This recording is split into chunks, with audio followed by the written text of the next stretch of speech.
السلام عليكم ورحمة الله تعالى وبركاته. مرحبا بكم في قناة رودينا زين. كنتمنى تكونوا كاملين بخير وعلى خير. اليوم ان شاء الله الوصفة ديالنا غادي تكون كيكة ديال القهوة سريعة الذوبان اللي كتجي رائعة بمذاق مختلف ولذيذة بزاف بزاف. بقاو معايا في المكونات وطريقة التحضير. بسم الله على بركة الله. غادي نبداو في المكونات وطريقة التحضير. هنا خديت هاد الطحان هذا ولا هاد الخلاط، غادي نخلط فيه هاد 2 معالق كبار ديال القهوة سريعة الذوبان ولا نيسكافيه. يعني حتى غاية جايين ديما مقرانين النيسكافيه. نخلط هذه ديال الخلاطة. كنضيف كاس صغير ديال الماء مع مرش. تقدروا تعبروا غير بمعلقه، ديروا شي 3 المعالق كبار ديال الماء. يعني تدير كاس مزيان ويعماشا ومان زعما ما تقم غادرة غنجايين ومان كخاس ازين كاس السكر. هنا كنضيف نص كاس ديال السكر. بالنسبه للسكر انا كنعمر الكاس اللي غادي تاخذ ليا الكيكه. خديت النص ديالو غادي نطحن فيه نخلط فيها هاد القهوه، والنص غنخليه نخلط به الكيكه. صافي كنخلط مزيان مزيان حتى كنحصل على واحد القوام على شكل كريمي. صافي انايا درت غتخلط غير القهوه مليح مليح وفيه شكل الكريمه مشنا مشتوره من هذا الفيديو. صافي غتيري وجه القهوه غتستعصغ الطاف. وكما كتشوفوا انا ساليت القهوه ديالي حضرتها حتى رجع ليا داك الخليط على شكل كريمه. صافي حبست من الخلط. دابا غادي نحطها جانبا وندوز نخلط الكيكه ديالي.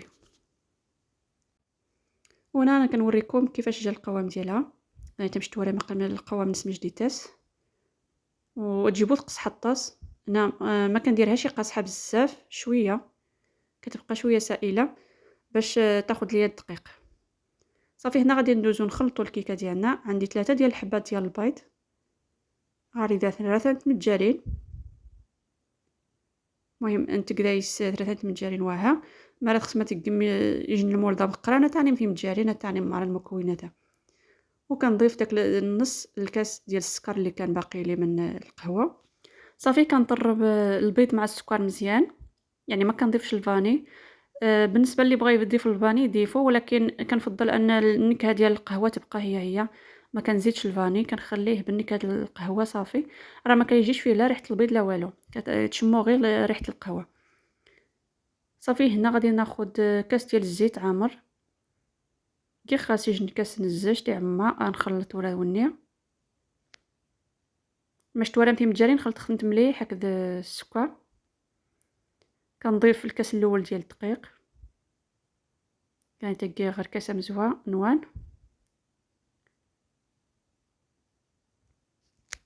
وغادي نضيف الكاس الثاني، يعني خدات ليا 2 كيسان ديال الدقيق، يعني تاكي غير كاس وسناين.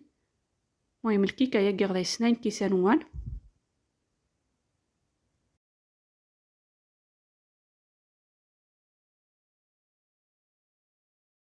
انا غادي نضيف خميره الحلويات 15 غرام. بالنسبه للخميره اللي كيستعمل الالزا ولا اللي كيستعمل ديال 7 غرام ولا 8 غرام يدير 2 حتى 3. شحال ما درتي فيها كتر كتجي منفوخه وكتجي زوينه. انا درت هنا غير 15 غرام. داني تمشتوره مكيغ الخميره الحلويات 15 غرام. ونيت كان الزا غادي 2 الزيتون ني غادي حتى 3 فيني ديجا 7 غرام. صافي كنخلط العجينه ديالي مزيان حتى كنحصل على هذا القوام هذا. المهم غير كندخل داك الدقيق مع دوك الخليط. صافي داني تمشتوره مع ويخ عنني هكذا الخليط مره خلط دايس مليح حمات عنني ويت بين قاعه عاد عني خاص القهوه نيتو غسوجدغ. هنا كنضيف القهوه السريعه الذوبان اللي كنت حضرتها من قبل. نتوما كتشوفوا كيفاش جا السائل ديالو، يعني ما كتجيش عاقده بزاف. علاش درتها بحال هكا؟ تقدروا ديروها عاقده، ولكن خصكم ديروا الدقيق قل من هادشي اللي درت انا درتها شويه سائل باش تعطيني باش تجيني مع داك الدقيق نيشان على حسب الكميه ديال الدقيق. وهنا غادي ناخذ هاد البسكوي. تقدروا ديروا اي ماركه بغيتو، يعني ماشي ضروري ديروا هادي. انا درت هادي فيها هذوك الحبيبات ديال الشكلاط كتواتى مع القهوه. تقدروا ديروا شي ماركه واحده اخرى عاوتاني فيها الشكلاط. المهم المذاق ديال الشكلاط مع القهوه كيجي مزيان. درت هادي كما كتشوفوا انا دكيتها بشويه، هرستها وكنديرها في هذا الخليط نخلطها باش توالى من تكيخ بسكويه زعما ما تقم اي ماركه يتخصم كني وني خي غاكم دي هدات نش تاني توفيق الزاتي كيرت دايس دي حباني شوكولاته سندي ديك القهوه صبح الطاس ماشي توز الصباح الطاس تمني غتجرب مركني اليوم تاس الصباح خصوصا يعني امي تعجب المذاق القهوه تاس دايس المذاق القهوه يا سلام.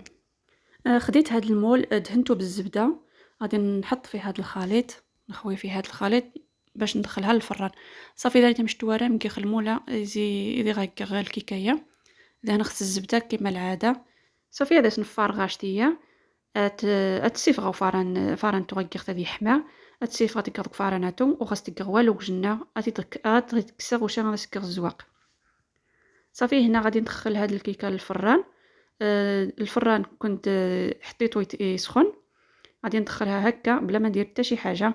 فاش غادي نخرجها من الفران غادي نحط ليها نزينها من الفوق. اللي بغى يزينها اللي بغى يخليها هكاك يخليها هكاك. هانتوما كتشوفوا النتيجه. انا فاش حيت الكيكه من الفران درت فوق منها شويه ديال اما ديروا الشكلاط ولا الكونفيتور اللي بغيتو. نسيت ما صورش الفيديو فاش كنت خديتها من الفران. المهم هنا انا دهنتها بشويه ديال الشكلاط ودرت فوق منها طونيك ولا دير تختاروا البسكوي اللي بغيتو. هرمشتو شي شويه ودرتو فوق منها صافي هذا كيبقى غير تزيين. تقدروا تخليوها هكاك سامبل كتجي حتى هكاك مزيانه. المهم الداخل ديالها كيكون طايب وكتكون رطبه وفيها ديك المذاق والريحه ديال القهوه. ما نقولش لكم زوينه بزاف بزاف. هانتوما كتشوفوا كيفاش دايره من الداخل راه طايبه مزيان ما معجنه ما والو وفيها داك الريحه ديال البسكوي والقهوه يا سلام. وحتى لهنا وصلت معكم نهايه الفيديو. ما تنساونيش من لايكات راه اللايكات ديالكم ضعافين بزاف بزاف. عافاكم فاش كتشوفوا الفيديو عجبكم ما تنساوش لايك راه ساهل ما فيه لا تماره لا والو. التماره هي اللي كنضربها انا في هذا المونتاج كنبقى نسجل ونمسح. ديروا لي لايك وتعليق زوين. اما زيغان ولا خص حشام مشى كما نغيج لايك ديج التعليق سبحان قتلتو من لايك النيه طاس